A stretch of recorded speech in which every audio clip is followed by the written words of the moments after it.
In life, we don't often think about our own philosophy. It's a little bit like having an accent. We don't really notice it until we travel to another country where people point out that we talk different. Our worldview is not always evident to us unless we grow up in a subculture, for example, being a Jew within white middle-class Christian culture. For many of us, we grow up in a culture where we just are.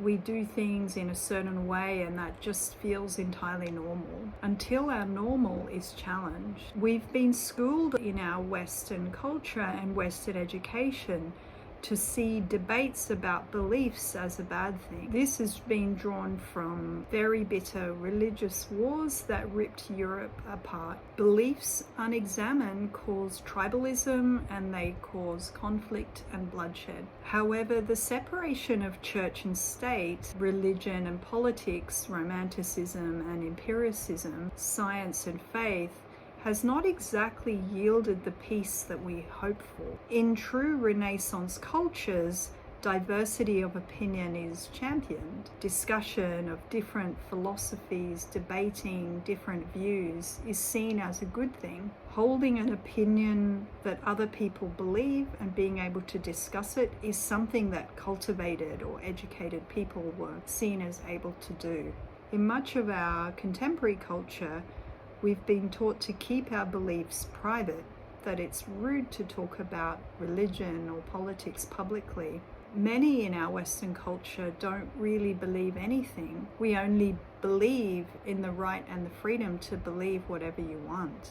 As we have progressed into the 21st century and we see increasing debates online, in the media, in the public space around diverse opinions, and more polarizing views, we realize there really is no escape. If we trade romanticism for empiricism, we don't find ourselves to be more rational and cultivated as a society. We shift our opinions away from religion and transfer the same vehemence and ire into the realm of politics, money, power, and even definitions of knowledge and truth. There seems to be no solace for humanity away from the conflict that our own beliefs create simply by holding them. We cannot seem to create a neutral zone of peace where no danger is to be held. Why is this the case? What is this about our human nature that contributes to this? I think it comes down to this.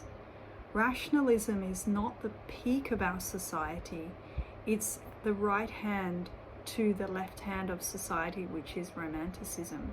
If rationalism is like the right hand that steers the ship, romanticism is the left hand that's like the wind in the sails. The human mind is a very powerful engine of rational inquiry. However, in order to act and to function in society, we need our emotions, we need our intuition, and we need our beliefs. Our very behavior springs from our philosophy, our worldview, our intricate relationship with our beliefs. Rationalism alone is not enough to govern us. In order to live our life, to lead a team, to build a family, to build a business, to grow and govern a community, we need to use our emotions.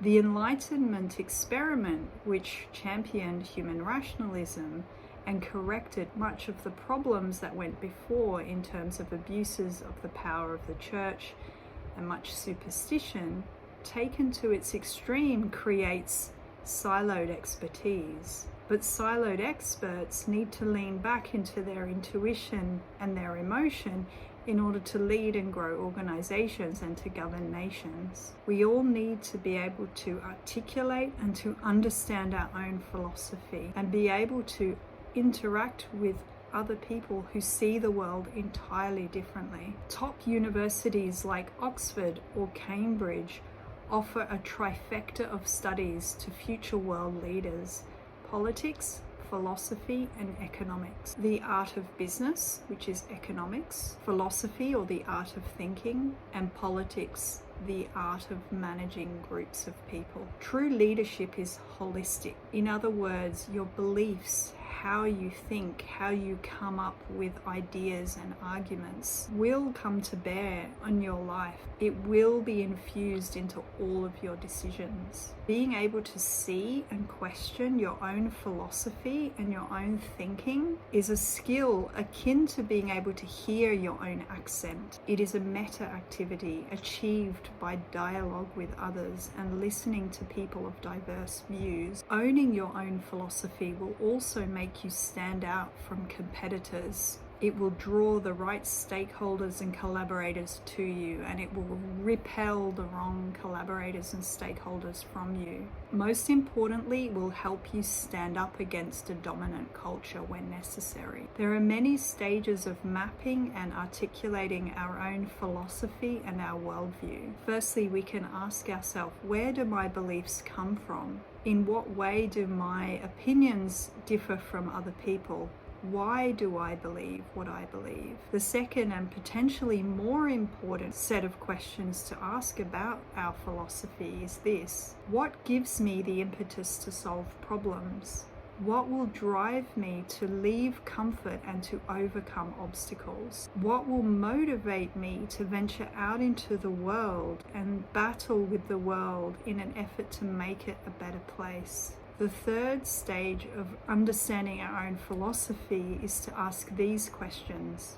Who will I draw to me by articulating my philosophy, and who will I repel? What is the unifying mission and vision of a community of people that hold similar beliefs to me? And finally, how can I articulate my philosophy in ways that positions me as a Renaissance thinker, able to engage with and dialogue with philosophies and worldviews that are different to my own? As leaders, we need to take our philosophy from the shadows and bring it into the center of our life. What we've always assumed to be normal and correct, we need to lay them out and consider them in the light of day against opposing views. We must certainly embrace them and not relegate them to the closet as something private to me, particularly out of a fear of causing tribalism or conflict or war with other people around beliefs. Most importantly, our beliefs, when cultivated, become the power of communities to operate in a unified sense, the power of businesses and creative endeavors to flourish. Our philosophy is our impetus to lead, and to this end, thinkers need to leave the realm of thinking and step into the realm of leadership, balancing empirical thought with romantic thought around beliefs on what is true and good. At the same time, romantic operators need to balance their thinking with rational, questioned, and good judgment.